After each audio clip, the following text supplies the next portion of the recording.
Welcome to Collective Frequency. We are on a phone interview with Patricio Dominguez, a man who wears many hats, our shaman of New Mexico. Yes, Patricio, please tell us a little bit about yourself and what you're doing in your life currently. Okay, I'll pick it up right here. And I'm 65 years old, so I guess that kind of qualifies me on the Western scale as an elder. And the fact that I have been working spiritually since I was in my 20s, I guess kind of puts me in the category of being an elder in the spiritual tradition. And for those of you who've not read my bio, I'll give you the thumbnail. I was initiated as a person of spiritual knowledge at age 5. Of course, I didn't really pick it up in a big way until my 20s, and that's why I say I've been working since my 20s towards an advanced state of spiritual awakeness. So for the most part, we all kind of agree that December 21st, 2012, there was a big shift. Consciously, energetically, something shifted. We do know that we shifted out of the masculine age into a feminine age. And as men, how do we adapt from being getting in touch with our feminine side and really having respect for not only just men in general, but also women and children, because they are more inclined to being connected to the feminine side?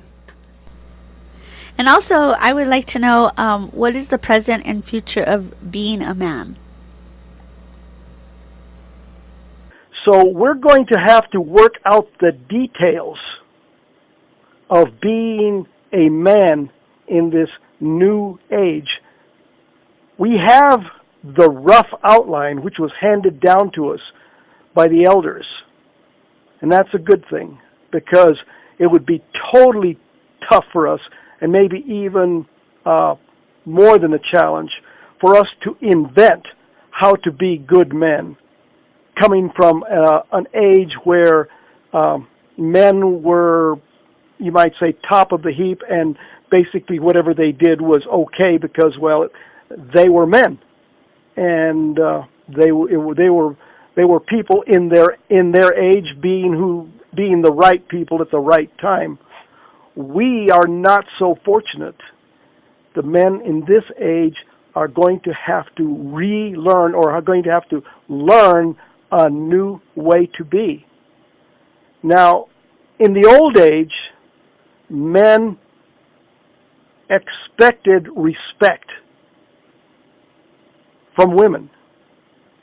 Maybe even more than expected, they even demanded respect from women. But it was a masculine age.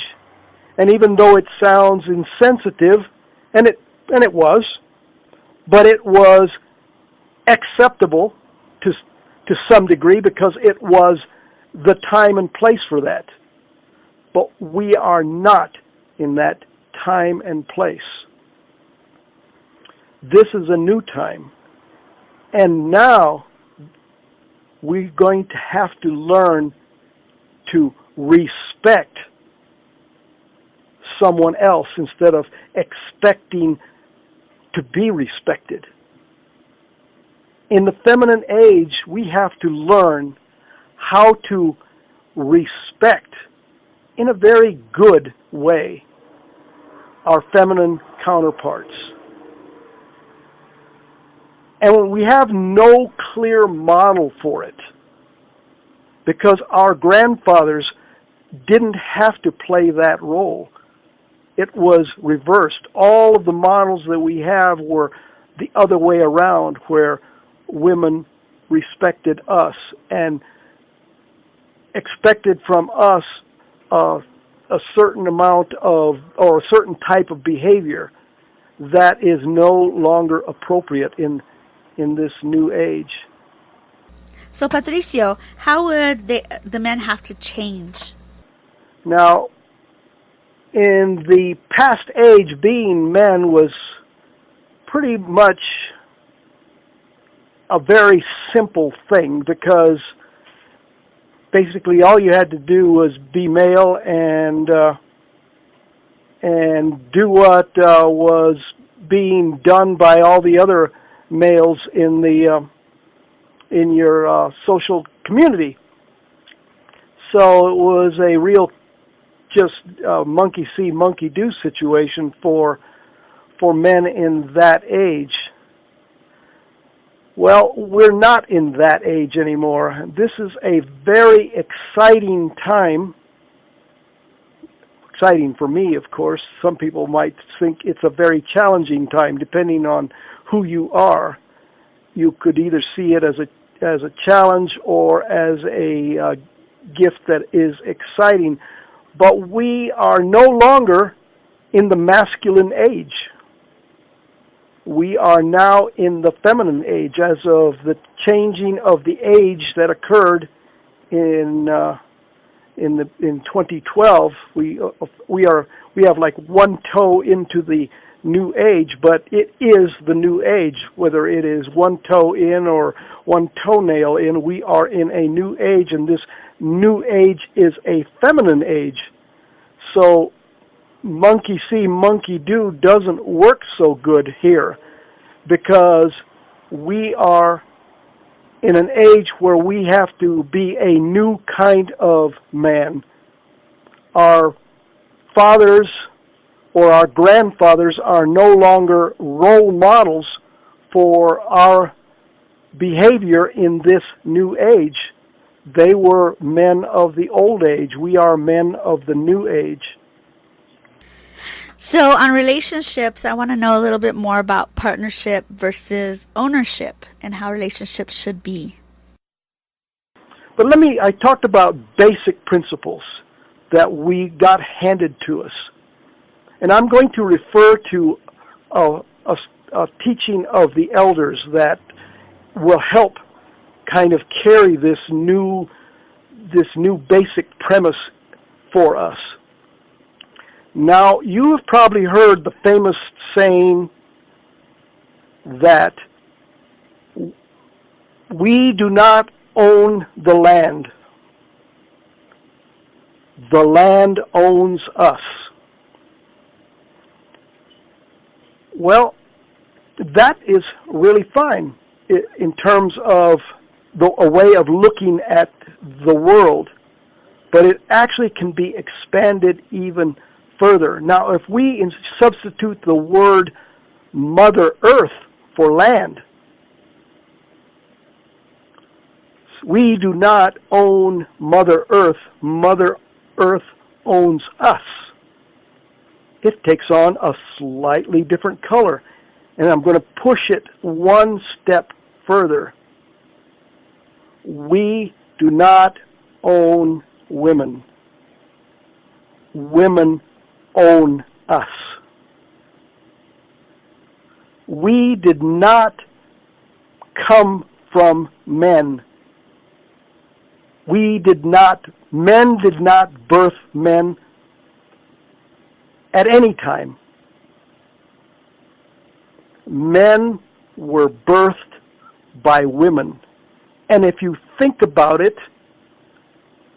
if you were birthed by or created by something, doesn't it logically mean that they have some level of ownership? Much like the Mother Earth owns us, we don't own the mother. Well, that is the new relationship. That's the fundamentals. That's the basics. It's for us now to determine the details. Here are some of the details as I have been unfolding them. One of the details is we cannot any longer be possessive of our female counterparts. In the past, it was okay for us to be jealous. If another man looked at at our girlfriend, wife, or whatever, it was okay because we felt that we possessed. It was ours to possess, and that nobody else had the right to touch, look, whatever, in that area, to touch, look at our possession. And so we could get jealous, or we could get angry and possessive. Well, that is gone because we don't own that anymore. In fact, we never did. It was some kind of a psychological ploy. We never owned our spouses or girlfriends. We had no right to be possessive. No one owns anyone, ever. But we thought we did, and so we would justify this thing. And the other unfolding is we are now going to have to be respectful. Remember I said at one time we were the respected ones. Well, now we are not. This new age is a feminine age. The ones that are respectable are our female counterparts. We have to learn to respect and honor these members of our society in a special way that has not happened for a very, very long time. But now it is that time. And so, like I said, the details of this are going to have to unfold, but these are the basics. These are the basic principles that we are going to have to be working from. So based on traditional traditions, which is very hard to break away for people because traditions are deeply rooted, how does a man still be feel like he's in charge and have that protected level and still be level-headed with his feminine partner, as in, sharing nomenclature and a commonality of bringing the home together? In the old days, when a husband and wife had a relationship, it was always the situation where the ownership of things, let's say a husband and wife own something, that they felt that the men felt that they owned the lion's share of it, and that they could share some of it with their wives. And there was this property thing that was happening. But in a feminine age, this is going to reverse. And it should be reversed. After all, we are here not to control women or possess things, because they are the ones that create life. They are the ones that need to own things. If there is a home that is owned jointly, or there is a home that a husband and wife live in, should the wife become disenchanted with that man, and there are children involved, and even if there are not children involved, that home should be left to that woman, because she needs a safe, secure place to do what she is supposed to do, and that is perpetuate humanity and mankind. And if we take that away from her, if we take that away from her, we are doing ourselves and our future in. We don't own those things. Honestly, we create them for her. It is our job only now in this new age, and I said this is the basics, and the details will have to be worked out. It is our job to protect her and this situation, and that is our major task. We are here to protect life and the life givers, and we do not own the life giver or life itself, but we do have an obligation and a duty to protect it. and we will try to develop and unfold this responsibility as we go forward, and we're going to have to invent it anew, the details anyway. But the basics I have just outlined. And I think that is a whole lot of heaviness to lay on the conference, on the community, on the conference fire at this point in time, because it has to be unfolded in each individual in the best way they can. And I'm going to stop talking right here. All right. I would just like to say thank you very much, Patricio, for joining us on the air today. I know it was via phone call, but we really greatly appreciate it. Also like to thank our sponsors, RadioWorldIndie.net, broadcasting from the heart of the world, and Tammy's Edge Salon. We thank you guys for listening in, and we're going to take a short break, so keep tuning in.